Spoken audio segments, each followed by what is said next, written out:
This is a scene from Brian De Palma's 1981 movie Blowout. John Lithgow plays a cold-blooded assassin, and in this scene, he's calling the police anonymously, and he's giving them a bogus story to throw them off track. You know what makes this scene stand out?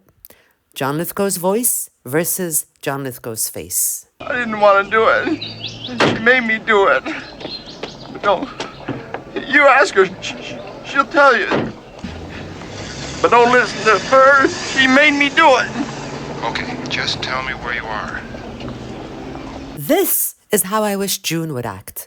With one difference, of course. In June's case, her voice would be her inner monologue. It seems YouTubers, welcome to part 5 of my series, Why I Stopped Watching The Handmaid's Tale, where I explain why I felt the show was mishandling characters, especially June, and by the end of season 2, I had decided to go no further. I will, though. After I finish my video series, I'm going to watch the rest of the show and come back with my reaction to them. Today, I'm picking it up from season 1, episode 9. The handmaids are here to pick up Janine, who will be handing over her baby to the Warren household and moving on to her next assignment. It's a very tough day for Janine, but somehow she's convinced that Commander Warren is in love with her and will bring the baby and find her so they can live together. On her way into the van, she says so to June. Don't be sad. He's coming for me. So, June decides to literally step out of line to ask Aunt Lydia if she thinks Janine is going to be okay. Because June has main character syndrome. Yes, I know she's the main character. It's just that she's not supposed to know that. But that's fine. At this point, I'm just nitpicking. Once Janine is on her way and all the handmaids start walking to their respective homes, June asks Alma about May Day, but... I have no idea what you're talking about. By the way, what happened to the buddy system? You know how handmaids are paired up to serve as chaperones and snitches on each other and all that? It's starting to get very loosey-goosey. The very next day, at the stores, Alma grabs June and they break away to talk outside the shop. We've been sent good weather. It's freezing down there. Turns out Alma didn't want to talk about it under the eyes of Aunt Lydia and all the rest, but yes, she works with Mayday.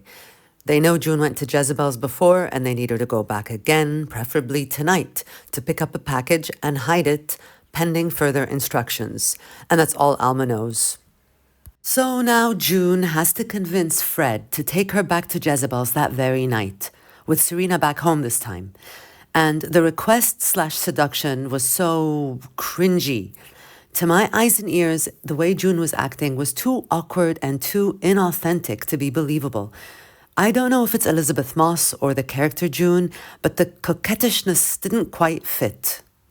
Just can't stop thinking about when we went out. Our adventure. Enjoyed that. Did you? Yes.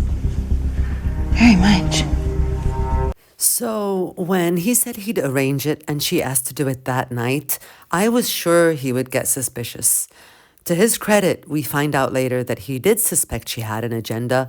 He just was wrong about what it was. But we'll get to that later.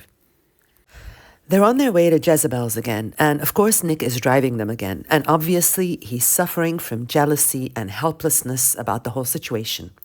But June doesn't care because she's still mad at him for saying they should stop sleeping together. So what does she do? She taunts him. Nick just needs to chill. You heard it, Nick. You just need to chill. I hate this on so many levels. Basic level, Nick and June's relationship. First of all, if she's doing this to antagonize him, then she recognizes that he cares for her and that this is all hard for him to watch, let alone participate in, which means that she understands that he broke up with her despite caring for her. In fact, it was because he cared for her. And she reacts this way, like a high schooler. No offense to high schoolers. But then there's the big picture. June isn't resigned to her fate completely. She's still looking for a way out. She knows her husband is alive and has escaped Gilead. She knows that her daughter is alive and in Gilead. She knows that there's an underground movement, Mayday, that smuggles handmaids. She knows that she can influence the commander in small ways that might be helpful, even if she just has to cater to his ego. And she knows that Nick is a fucking eye who loves her. Put all this together, and what would you do if you were in her shoes? Her biggest ally is Nick. Not only is he the only one who actually cares about her specifically, he also has some power, even if it's not immediately obvious. At the very least, he has access to information. Wouldn't June be wondering all this time how Hannah is and where she is? Is she happy? Does she remember her? Has Gilead turned her against her parents? Is Hannah hoping and waiting for her parents to come get her? These are the thoughts that would keep a mother up at night and would always be at the forefront of her mind. But June is too busy feeling like a jilted girlfriend. She's living in the moment too much and she's playing a dangerous game. While she has no real power and no control over anything, she is alienating her only real ally. She does not deserve to win. Their second visit to Jezebel's goes a little differently. June thought they'd spend more time at the bar first so she can scope out the scene and pick up that package that's waiting for her, but Fred wants to go straight to the room, so that's what happens. After enduring more sex with Fred, she asks him if they can go to the bar now, and he says, I'm not dumb. I know why you wanted to come back here. Somehow, Fred had noticed her interest in Moira, and since Moira was gay, he assumed that they were lovers. And it seems he was actually looking for a threesome. But once they told him they were just friends, he let that go, although he was pretty irritated about it. Still, he gave them a little space to catch up, and their conversation was heartbreaking. Moira did not approve of June trying to get involved with Mayday and their package smuggling. She told June in no uncertain terms that she would have none of it and that June should just forget about all that craziness and focus on her own survival. June's heart is broken that Moira has given up. She goes home without a package and with a heart full of sorrow. Once she's home and in bed, she dreams about what matters to her most, her family. It's good to know she still remembers what's important. But Serena wakes her up and brings her back to the present. Gilead needs June to take care of something. It turns out that once Janine realized that Warren was not coming for her, she escaped and she broke into their home and took her baby. And now she was standing on a bridge, holding her baby and getting ready to jump. Aunt Lydia, recognizing that June is her friend, suggested that they bring her in to talk Janine out of this. June does convince her to leave her daughter behind, but Janine jumps off the bridge. Handmaids are dropping like flies. Emily, down. Moira, down.